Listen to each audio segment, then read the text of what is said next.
Give the people what they want. Give the people what they want. Give the people what they want. Your weekly movement news roundup.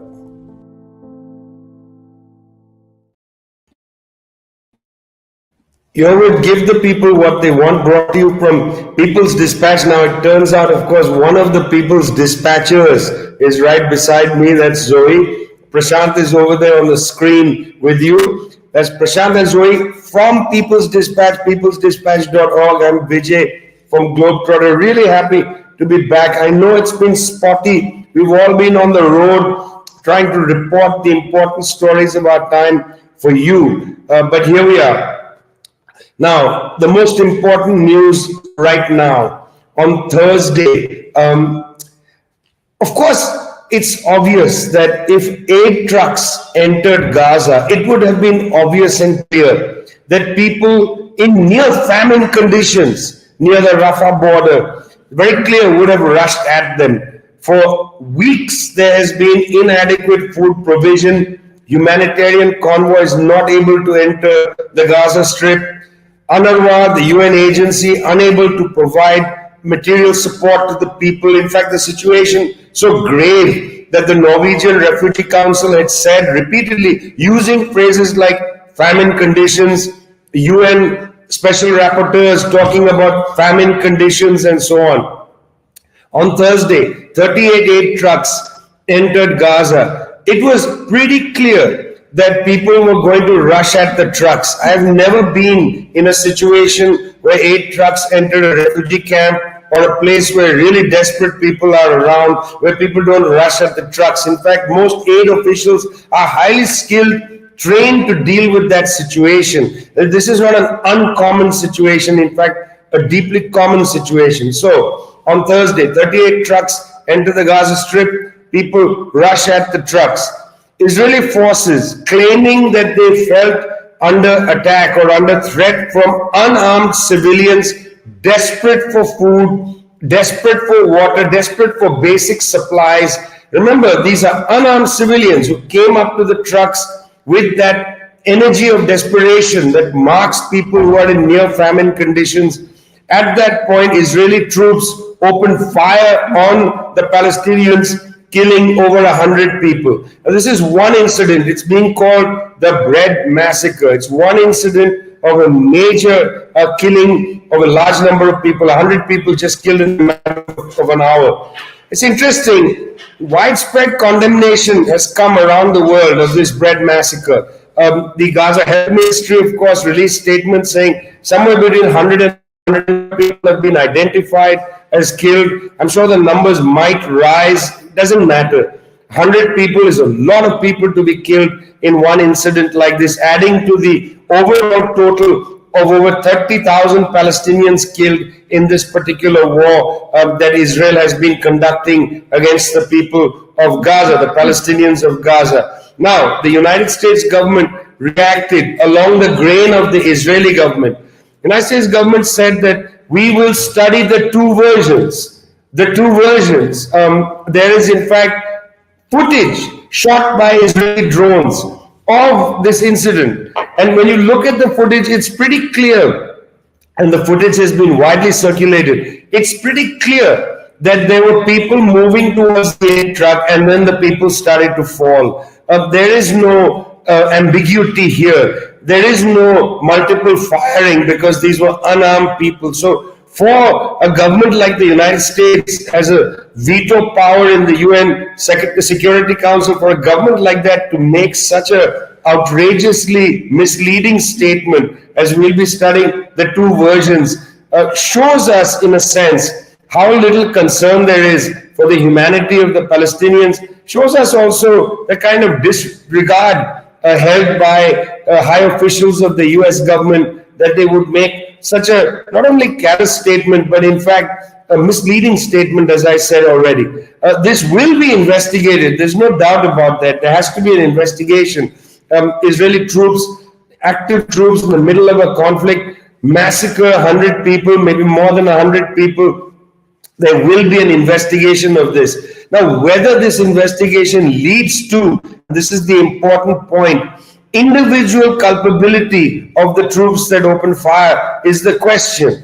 Because in a war zone, generally one doesn't attribute individual culpability, but this is a massacre of civilians, and I think it'll be seen in the International Court of Justice and other places whether there will be individual, there'll be complaints made against these very troops. Maybe there'll be some war crimes kind of allegations. Prashant, there's already heated up discussion at the International Criminal Court. Fascinating debates and disputes. I don't think, Prashant, the world has heard from the International Criminal Court with as much enthusiasm or at least attention as over the past several months. I mean, many people didn't even know the International Court of Justice existed, Prashant. What's been happening recently in the International Court of Justice over the past several weeks? Right. Of course, we do know about the very important hearings that took place at the International Court of Justice earlier this year when South Africa moved, a petition against Israel asking for the ICJ to immediately stop, accusing Israel of genocidal acts, asking the International Court of Justice to issue provisional measures to stop any of these acts which might cause genocide. Very, very powerful arguments made by South Africa's legal team. Arguments, I think, that went around the world. You mentioned very aptly that I don't think in recent times anybody has, paid so much attention to the ICJ, and these arguments went across the world in the form of, all these very, very powerful arguments. And the ICJ did deliver a verdict. Of course, it's been over a month since that verdict was delivered, and we've seen no action on the part of Israel, although Israel was asked to ensure that no genocide takes place. It was asked to ensure increased humanitarian aid. And we saw what happened yesterday when it comes to humanitarian aid. But what we're talking about this week is a completely different case, which is, in 2022, towards the end of 2022, the United Nations General Assembly asked the International Court of Justice to provide a legal opinion on the consequences of Israel's occupation of Palestinian territory. Now, it's the parts of the West Bank and Gaza are known as the occupied Palestinian territories, and since 1967, completely under Israeli dominance, either directly or indirectly. And ICJ was asked to give a legal opinion. And for that, 52 countries and 3 international organizations made presentations about, on this question. Now, I think this was a very instructive set of hearings, and we have a report on it, of course. But I would also urge people to go to the original the site where the original presentations are recorded and take a look. Because on the one hand, it displays the clear global divide on this issue. A vast majority of countries calling out Israel's occupation and its various occupation tendencies. Now, when we talk about occupation, it's not just military occupation. We know about the impact of settlements, where over 700,000 illegal settlers have taken over large parts of Palestinian land. We know about the wall that separates their territories. We know about the innumerable checkpoints. We know about the blockade in Gaza, which has caused, the kind of harm that cannot be calculated or quantified in any particular way because of its impact over the years, persisting for so many years. All of these are parts of part of the occupation. The kind of at every level, the impact on the people of Palestine, whether it be health, whether it be their freedom of expression, whether it be incarceration, all of this, so much of this is a consequence of occupation. And I think country after country very powerfully made the case and to various degrees called out these occupation. Of course, many of these countries called it directly apartheid. Some others did not. But again, making it clear that there are many countries which also believe the same. It's just a few years ago, there was not much talk about apartheid, although the Palestinians have always been saying it. And over time, we've had UN agencies, we've had NGOs, and now we also have so many countries which are, at least some of them are beginning to call it for what it is. On the other hand, we had a very, very small group of countries led by the United States, the United Kingdom, etc., which refused to go along with that argument, which kept insisting that the International Court of Justice not deliver a verdict on this issue. And they cited various reasons. Ironically, I believe it was the US which said that there should be a process of consultation, of negotiation, the two-state solution, etc., etc. Which especially now seems quite incredible, considering the fact, if you look at how US spokespersons have been responding, how, in complete denial, how the US government's policies itself are the single largest reason for this war to continue. Many countries also called out the US for that matter. But also for that matter, we had the UK, which delivered a very similar argument, asking the ICJ not to, not to deliver a verdict without consulting Israel. So we had a very small set of countries, maybe 5 or 6 at the most, I think, which went in that direction. But a vast majority of these countries taking a very clear stand on this. And of course, it's going to take some more time for this verdict to come out on this. It's maybe 6 months after that goes to the UN General Assembly, where the UN General Assembly, as we know, has already been passing pro-Palestine resolutions for many years now. And of course, neither Israel nor its main backers, which is the US and the UK, have bothered to heed that at all. So, but nonetheless, the fact remains that if the ICJ does rule on these matters on the lines of what many of these countries have been arguing, it will be yet another setback for Israel. It will be yet another, highlighting the fact that the brutality of occupation is a day-to-day affair, that even if, for instance, say some kind of a ceasefire is reached at this point, the brutality of that occupation does not change at all. For instance, we do know that 10,000, and right now the number of prisoners in Israeli jails is almost doubled. It's, I think, close to over 9,000, where it was around 5,000 earlier.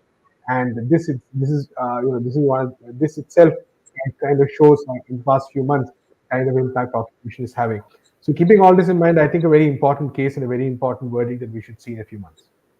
Yeah, and the thing is, it's important to suggest that, yes, these governments have taken a complaint to the International Court of Justice, which is an intergovernmental judicial body, so only governments can go there. But governments in many cases are also reflecting the mood, the temperature on the streets, mass rolling cycles of demonstrations in a large number of countries. Remarkably, in places like the United States, over 5,000 demonstrations across most of the cities and so on. Zoe, this cycle of protest seems to be continuing over and over again, and there's going to be a new cycle opening up, as we get towards Ramadan, when which will be a month of reflection and prayer for Muslim people. Now, all Palestinians are not Muslims, but a majority of Palestinians are Muslims. This is an important period we're entering into. Tell us about these new cycles of protest.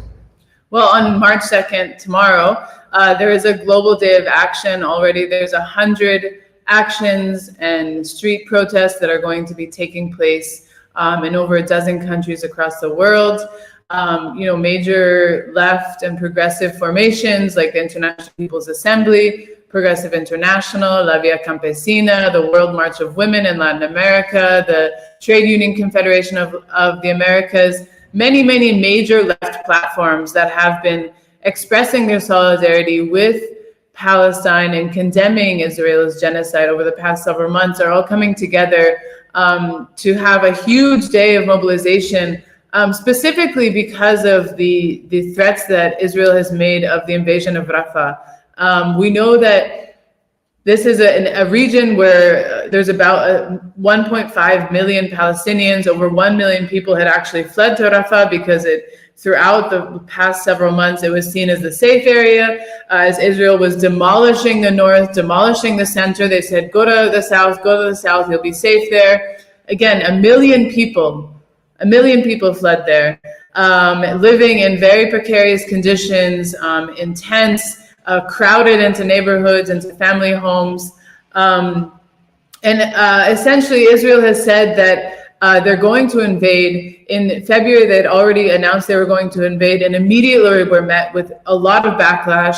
They have still gone forward with issuing eviction orders, but many are saying, how could an invasion like this go forward? Where are people going to flee? There will never be conditions for the civilian population of 1.5 million to actually be safe in such an invasion. And this has really stoked this international response, which we've seen, which will, again, be this massive day of mobilization on the 2nd. But we've also seen that because of this brutality and because of the massacre that already took place in Rafah earlier in February, that many countries actually who have had a position of standing with Israel and allegedly Israel's right to self-defense have even come out against this invasion of Rafah. We saw Josep Borrell, of course, the chief of foreign affairs for the EU, saying that he completely does not support an invasion of Rafah. We saw 26 out of 27 of the ministers in the EU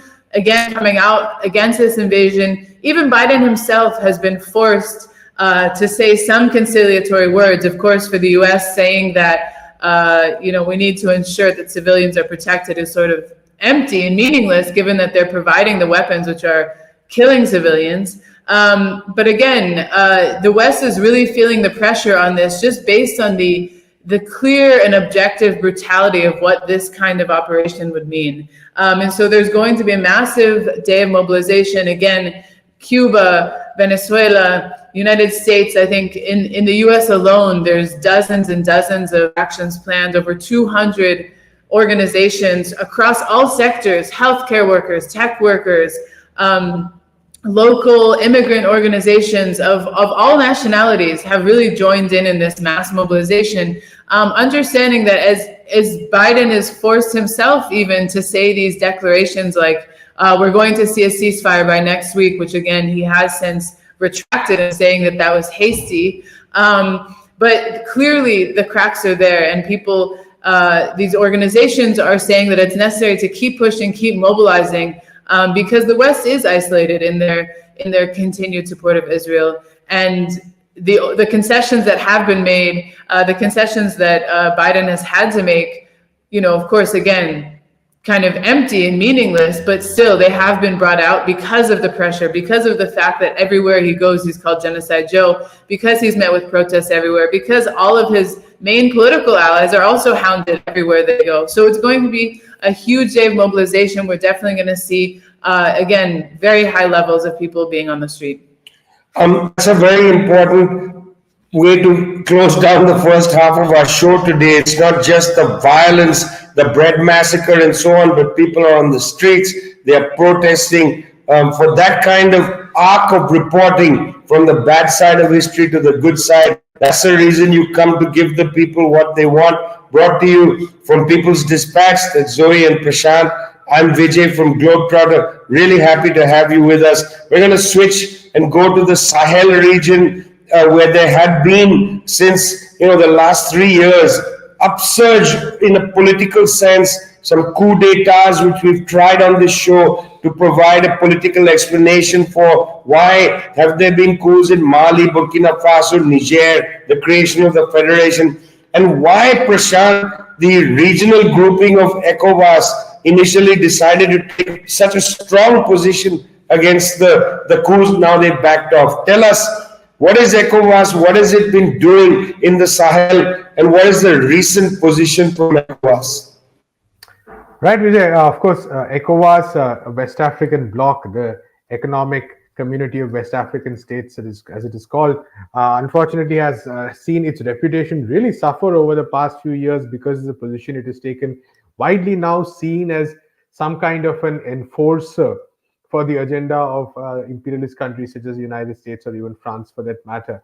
And quite unfortunate because on this show we also talked about the potential of regional or other blocks of countries of the global south, their ability to maybe push back and push their own agenda and craft their own agenda. But at this point, ECOWAS is definitely not one of those blocks which is doing that. And I think a critical point in this whole situation came when last year there was a coup in Niger. The military took over, accusing President Mohamed Bazoum of being basically a proxy for the French, a coup which was actually widely supported. We have talked about this before as well, coups in countries like Mali, Burkina Faso, Niger for that matter, which kind of transcend our traditional understanding of coups and actually are widely supported and possibly even have the potential to become anti-imperialist in character. And at this moment, what we saw was basically that ECOWAS, when confronted with such a moment, chose to enforce very, very harsh sanctions on Niger. For instance, Niger extremely dependent on its neighbor Nigeria for electricity, but all service transactions, including utility services, were sanctioned by ECOWAS. At the point when a massive, considerable amount of its budgets were being sanctioned through external loans and grants, there were again sanctions imposed. So ECOWAS imposes wide variety of sanctions, which had a very serious impact on the people of Niger. We're talking about food price hikes, we talk about medicine shortages, all kinds of issues. And I think our correspondent Tarupriya basically has a good article which talks about both of these at this point. And but what happened was that these sanctions, along with these sanctions, ECOWAS also basically made noises in terms of wanting to declare war. At that point, somewhere after July last year, everyone was holding their breath to see if there would be an attack by ECOWAS, but ECOWAS kind of backed off because internally there was no real support within these countries, and there was a lot of opposition to that possibility. And in such a situation, ECOWAS kind of held back. Meanwhile, the three countries we talked about, Mali, Burkina Faso, and Niger, together formed what is called the Alliance of Sahel States. And these countries recently, a few weeks ago, announced their withdrawal at least from ECOWAS, leaving the future of the bloc itself in considerable doubt. And it is in this situation that I think ECOWAS has really been sort of forced to pull back and withdraw many of these sanctions in its place. Maybe it's an attempt to prevent these three countries from leaving, which would seriously dent the credibility of these bloc as a whole. These three countries have substantial landmass for that matter, and ECOWAS would be, even in terms of its size, ECOWAS would really kind of decline if these three countries left, not to mention that they're in the heart of the bloc.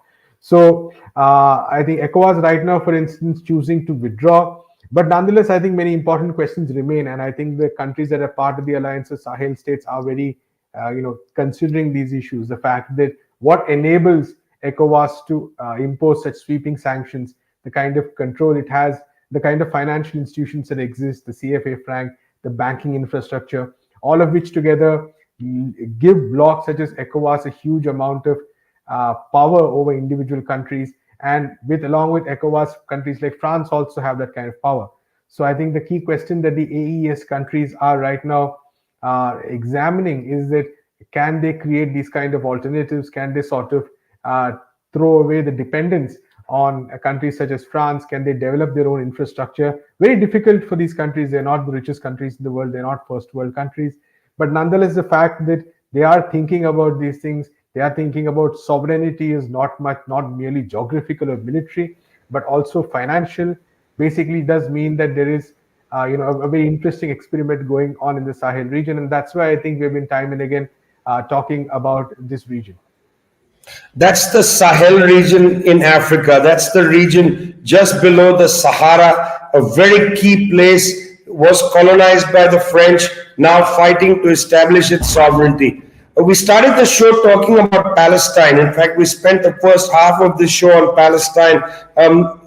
What doesn't get much coverage around the world is the horrible violence, the war imposed on the Great Lakes region of Africa. The center of this now is in North Kivu in the Democratic Republic of Congo. You see, what's been happening is that region has been contested between the Ugandan government, rebel groups from Rwanda, and the Democratic Republic of Congo. Over the last 3 decades, 10 million children have been killed in the Great Lakes region, with the focus again on North Kivu, the center being the capital city of Goma.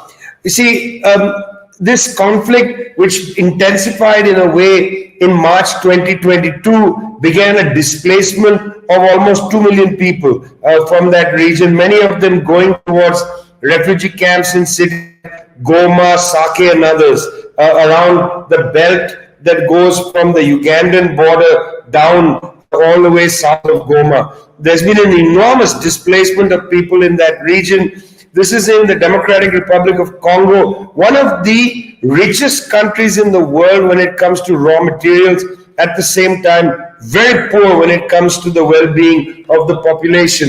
Between the 28th of January and the 12th of February, the violence has intensified, and the so-called rebel forces, I have some doubts about whether we call the M23 group a rebel group. It's more like a proxy force of the Rwandan government. Various other military forces from Uganda have been moving south very quickly along the Goma road towards Goma. There's been shelling in the outskirts of Goma.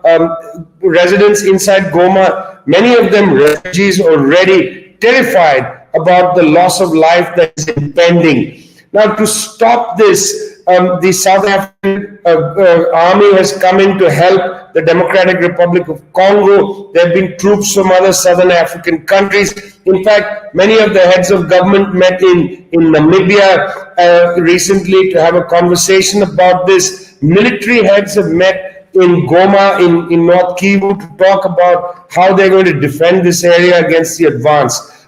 Very little coverage of this already. As I said, millions of people have been killed in this conflict over the past decades, and now it threatens hundreds of thousands of people's lives that are living in Goma. This is quantitatively greater potential death toll than we're seeing in Gaza. Doesn't mean that it's a worse conflict. This is not a conflict Olympics, but I think it bears reflection that we need to cover this particular conflict with some care and try to explain to people what is happening. Over the next several weeks on this show, you can be guaranteed to get much more information about what's been happening in Eastern Congo, particularly North Kivu. For now, just to say, the forces advancing toward the city are at its outskirts. They have begun to shell neighborhoods where the refugees live. The South African forces have lost a couple of soldiers. They are going to try to defend that city. This is going to be an enormous battle.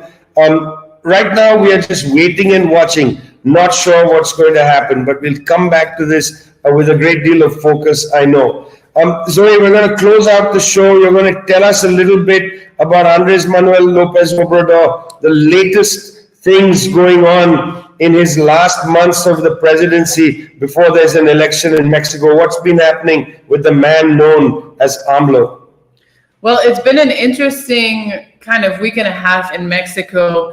And a familiar suspect in these sort of developments, the New York Times, has played a key role in really what's been happening in Mexico. The New York Times came out with a report last week, which I think was titled something like U.S. Government Investigates Possible Drug Ties with AMLO, with Mexico's president.